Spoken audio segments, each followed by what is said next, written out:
Number one on the list, we have the Sand King over here. If you guys didn't know, you can actually just find this driving around the map. Obviously, you can find the normal variant of one, but there also is a modded one, which is kind of cool.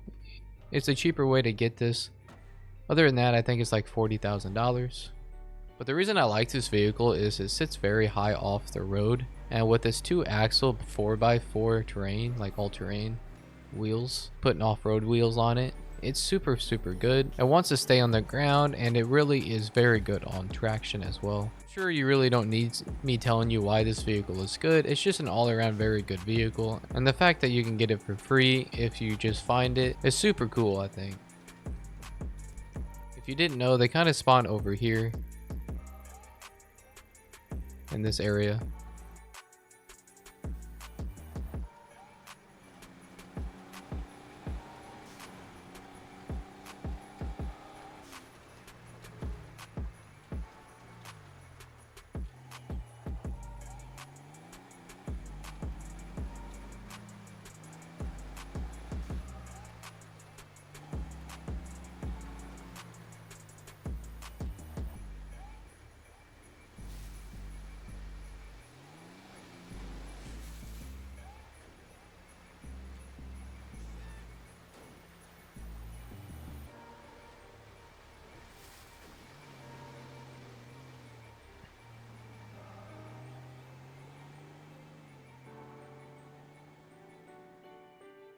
All around, I don't really think anyone's going to disagree that the Sand King is just very good.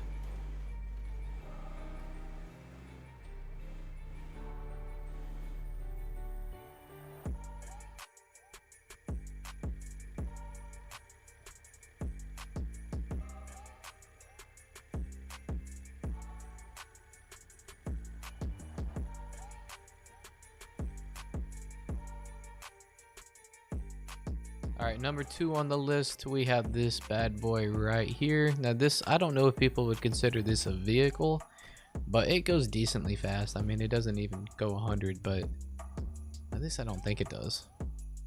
There's the name on the bottom right, Nagaski Outlaw. I might have, pronounced that wrong. But this vehicle, I love the suspension on it. It can go over just about anything.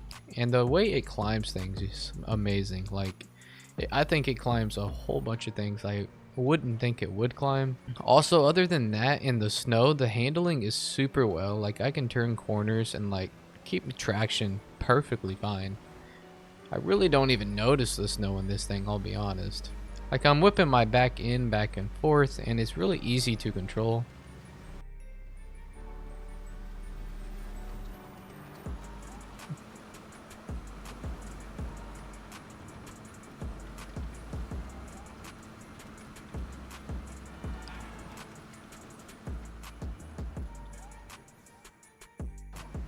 I'm not sure if I got it to its top speed, but I wanted to try.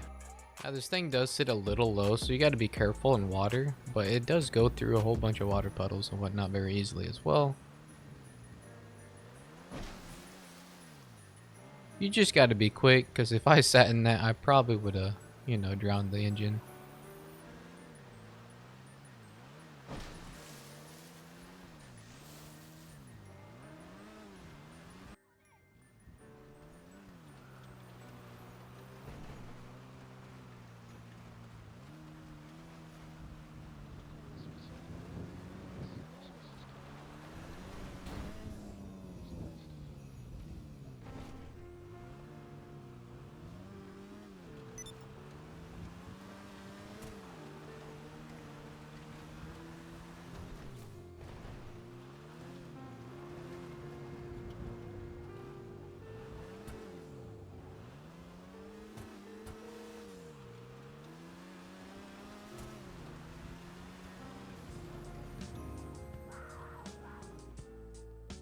Alright, next up we have this bad boy here. I don't think anything honestly beats this right here. This thing is absolutely nuts. The Declassy Drogger.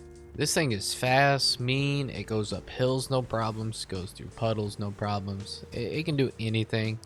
Only thing it can't do is equip rockets and take rockets very well. But it gets up to speed very easily, as you see here. The back end whips around, but also super easy to control. We don't talk about the person I just hit. Like, it doesn't want to spin out very easily at all, and that's exactly what you want, you know, while the snow's going. A lot of people really hate the snow just because of the effect it does onto the driving.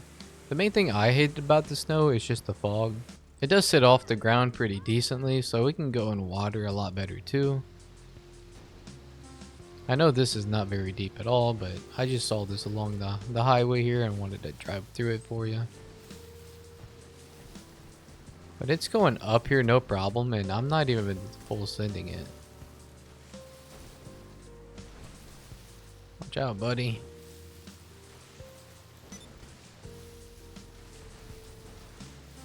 Now, if it can just go through this, no problem. You know the snow pavement isn't any issue at all.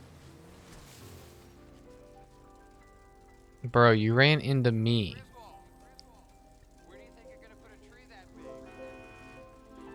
Bro, you're just as stupid in this game as in real life. Not only is it a beast, it looks like a beast too. I love how it still looks like an off-road. Kind of looks like a Jeep in a way with the doors off, and it looks like a Ranger, if you know what I mean. Now all around, I would probably say this thing is the best off-road vehicle, and I think it's very good in the snow too. Also, since it has some speed. I just don't think it's my favorite, but I'd probably put it in the top 3 that I chose. But when it comes to climbing mountains, this thing is my favorite to use. But yeah, absolutely love this thing. Alright, next up on the list, we have this bad boy right here. This looks like a Chevy, like a 2000 Chevy.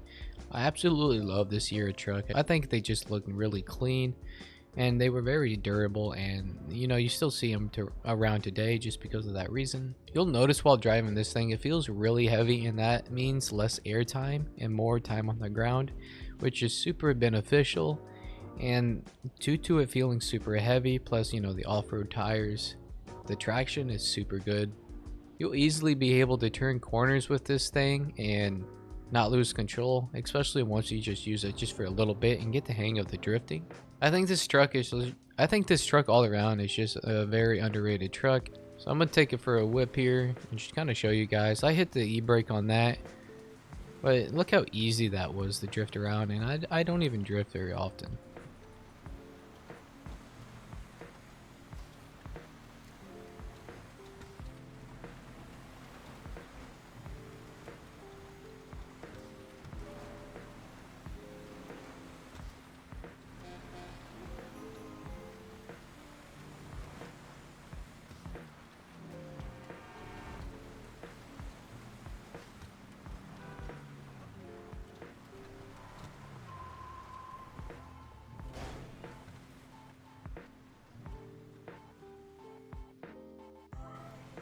Now this thing does take off kind of slow and it takes a while to pick up speed, but it does pick up speed. Just give it time. Now it does sit a little lower to the ground, but it's still high enough to go through some water as well. I'll show you guys here.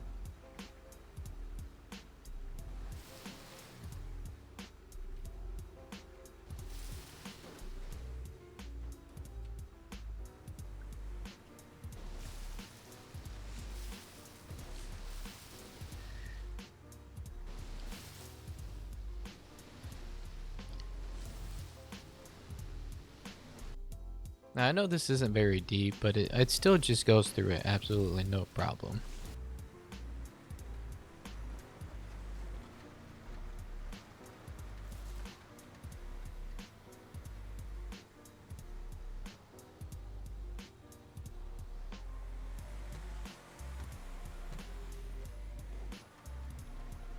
So I hope the footage here shows you why this truck is just so good off-road, and I hope I convince you guys to buy it. Only bad part about this truck, it's pretty expensive. It comes in about 1.5 million. Once you guys do buy it, I guarantee you're gonna like it, especially if you are like a truck guy. Is this classic of a beauty right here, the armored Kuruma. If you guys throw some off-road tires on this thing or some all-terrain tires, this thing is going to be insanely good in my opinion. It does super good in the snow. Now maybe I have some bias for this car just because it's one of the very first cars I got, and it just reminds me of the early days of GTA Online. But regardless of all that, it's still a super well handling vehicle. and I definitely recommend it in the snow. Not only because it does super good with traction, it's also fast as well. And of course it can take shots and some explosives. The little bit of fishtailing you see me doing is on purpose.